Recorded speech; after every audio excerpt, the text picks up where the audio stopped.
Alright, Travis Wayne Goodsell.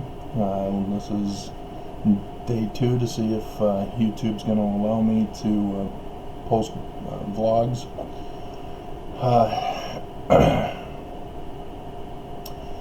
This one's going to be a postscript to come onto the Mormon Jesus Christ series that I did. Since 2000, actually back when I was on Facebook, I've encountered what must be a dozen or so people now who are claiming to be the last days Messiah. And at first it was just those who tried to let me know, thinking that I might be trusted with the information.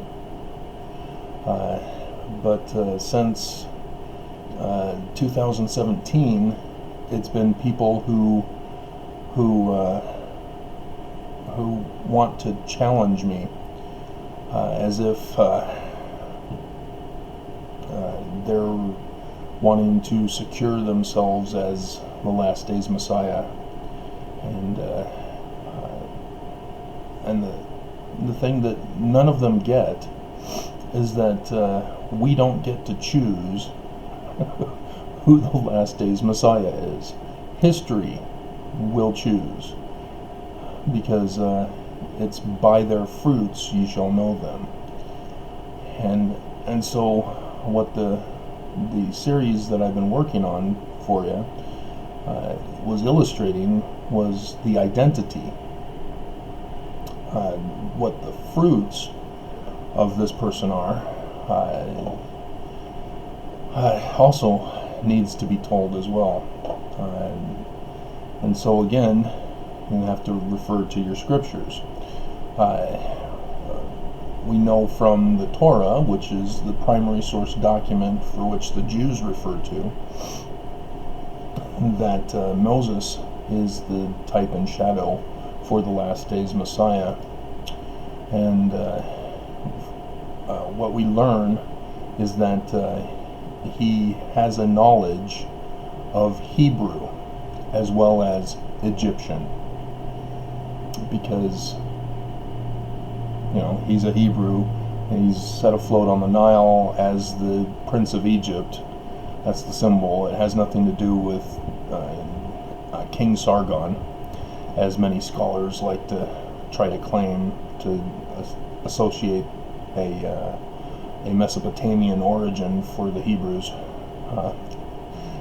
Wrong. And so there's I don't know if I can find it. I think it's in Habakkuk, but I'd have to verify. It's talking about there will be in the last days a new language, a new tongue, and it's the passage of Scripture that is the one and only passage of Scripture in the Tanakh that contains each and every single Hebrew letter of the alphabet. And so everybody thinks that that's some secret code that Hebrew will be reborn. No. Paleo-Hebrew might be brought back, but Egyptian is its origin, as I discussed. And so again, it's somebody who knows Paleo-Hebrew and Egyptian.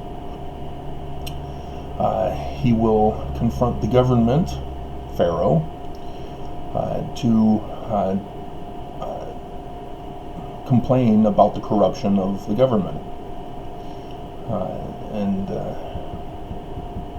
So you're looking for somebody who's got a lawsuit against both the government and the religion, which I showed you, Mormons. It's you guys, the Church of Jesus Christ of Latter-day Saints. And so that's the religion from which he will come out of, and which he will try to sue to free the people from the captivity of the church and the government. Let's see. I'm in Ezekiel, because Ezekiel talks about the two sticks. Remember Mormons? Stick of Judah, stick of Joseph, which I went over and discussed, is talked about in the Book of Mormon, has the brass plates, which is Egyptian. The Book of Mormon also talks about Hebrew and Egyptian understood by Lehi and his family, and so thus all of the Nephites. Let's see, there's the nation. Okay, so after I just got through running and woke up and went running immediately, so I'm a little fuzzy-eyed. Take the one stick. Okay, there we go. Alright, I will take the children of Israel from among the heathen, whither they be gone. So he's talking about gathering, or taking the stick of Joseph, which is Egyptian, and correcting the Torah, which is biblical Hebrew, and he's now going into a discussion at verse 20 to show that it's also a type and shadow of the latter-day gathering. And I will gather the children of Israel from among the heathen, whither they be gone, and will gather them on every side, and bring them into their own land. And I will make them one nation. So it's not their own land, it's collectively together as one nation. In the hand upon the mountain of Israel, and one king shall be king to them all. And so there he is, the last days Messiah, talked about right here in the Ezekiel passage, where he had previously, as I mentioned, talks about him as a twig, his origins, his birth, his movements in the United States, as we discovered. And yes, he will know Egyptian and Hebrew. That's a requirement. And so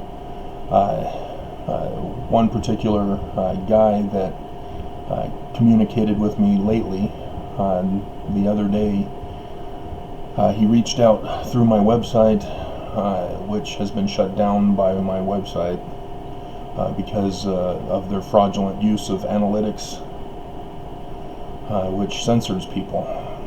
That's the communications weapon that's being used against us, is analytics. Cambridge Analytica, you might remember them. Steve Bannon, who used it to steal our Facebook information and sell it to Russia, and then Russia used that data from their program to put out a disinformation, misinformation campaign for 2016 to make Trump the winner. And so he reached out to me.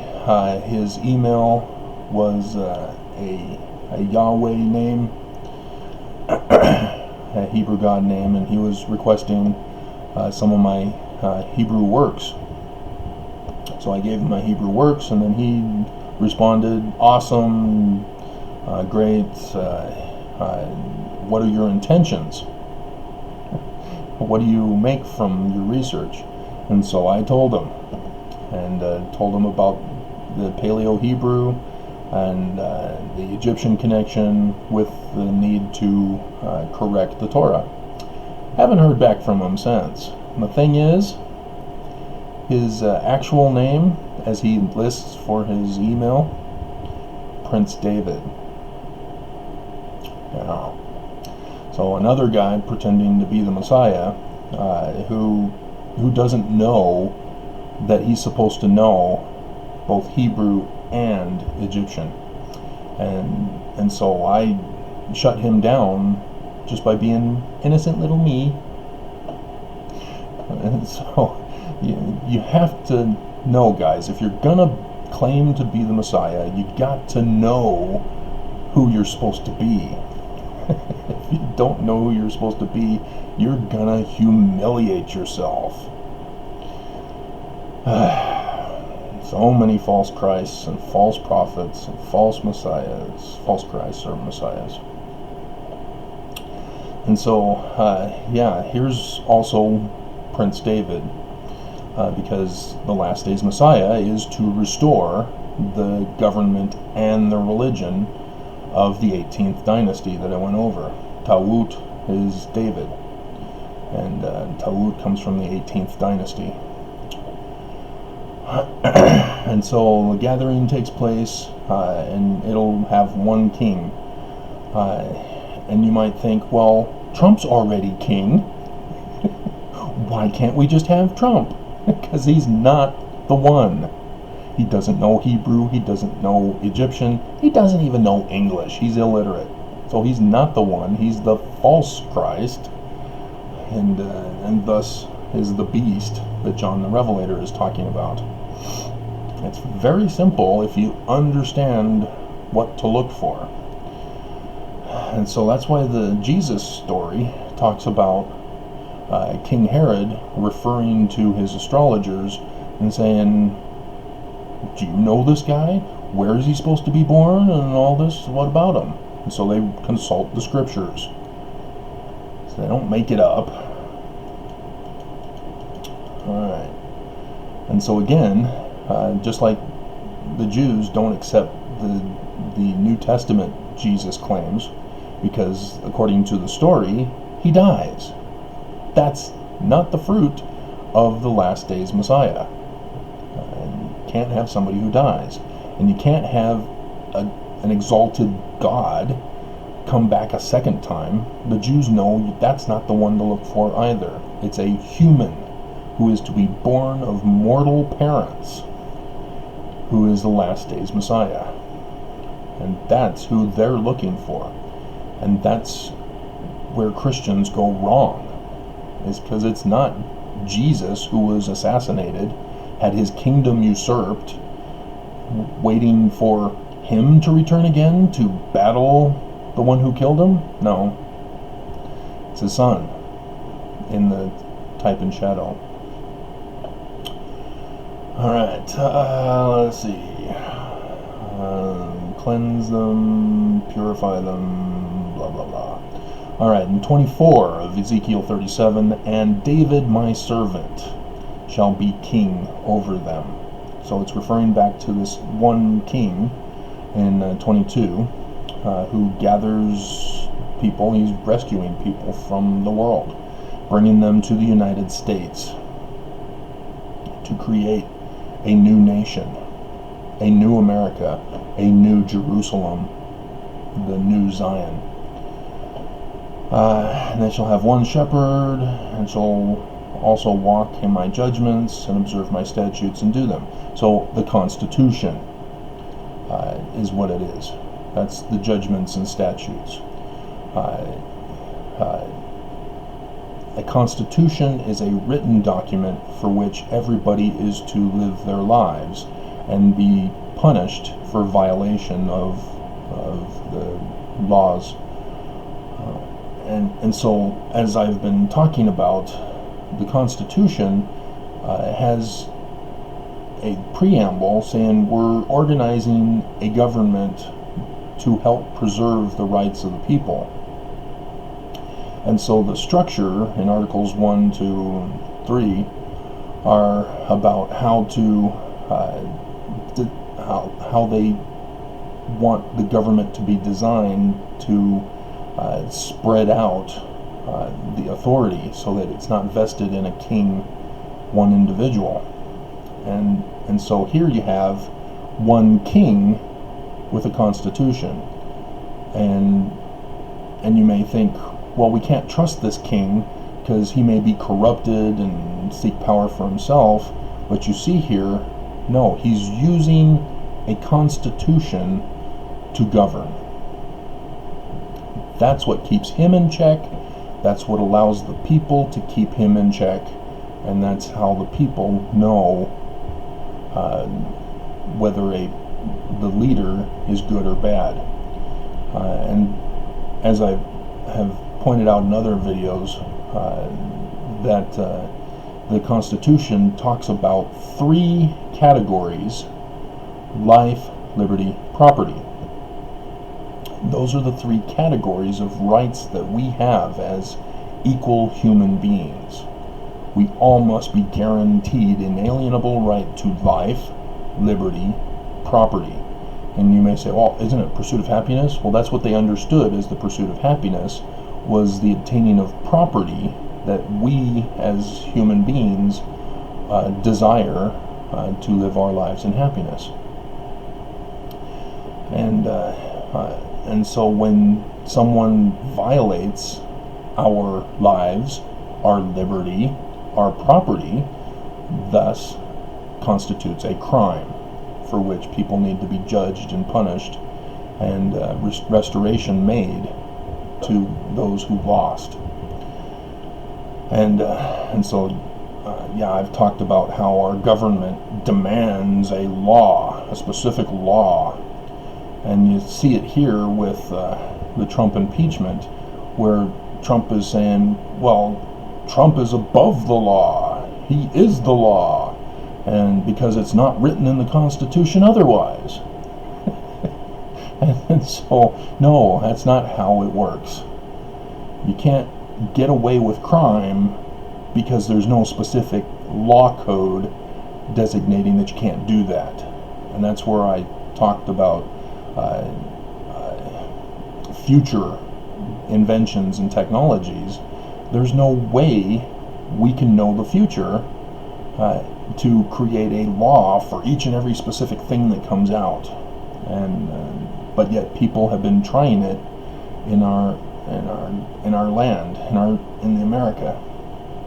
As TV comes out, evangelicals get infuriated that there's risque behavior and movies of naked women. It's evil, and we need to ban it. We need a law against it, and so then we get into the debate as to, is it violating somebody's life, liberty, or property? But they don't consider that. They look beyond the mark of those 3 categories, and we've screwed up our laws as a result, and now we are in big trouble. But this is what you're looking for, is someone who can organize a constitution in this new government and new religion. And they shall dwell in the land, and we've already discussed is America, and David shall be prince forever. And so that Prince David guy, who has yet to reply after I told him he's supposed to know, indirectly told him that he's supposed to know Hebrew and Egyptian. And so, and then everlasting covenant, covenant of peace, sanctuary, and so there's going to be a big war coming. And my tabernacle, see, there's the religion, that's the tabernacle, the temple that will be built among them. And the heathen shall know that I, the Lord, do sanctify Israel. So, yes, the wicked people will still be on the earth. Christians are thinking, oh, Jesus Christ will come and smite the wicked. No. It's not how it's recorded in prophecy. And so, alright. And so that's a postscript that I wanted to point out today, is that, again, we don't get to choose who the last days Messiah is. History chooses. And I've already pointed out that God chooses through dreams. But the person has to be receptive. He has to follow the inspiration for where it leads him and make the fruits reality. And so we see with the examples in Scripture that all of these types and shadows all start out as children and follow God's path, and in the process are chosen by God because they have been obedient to the inspiration that they've been getting. Thus, they've fulfilled the inspiration. And so, yeah, you're looking for somebody who knows Paleo-Hebrew and Egyptian, and that means that that person had to do the research and study it and learn it before he gets chosen. And Numbers 12 dreams is how the person gets chosen, as we find out how Moses was chosen. Alrighty, so I think that's it. We're at 20 minutes, so that's postscript number 1, I guess.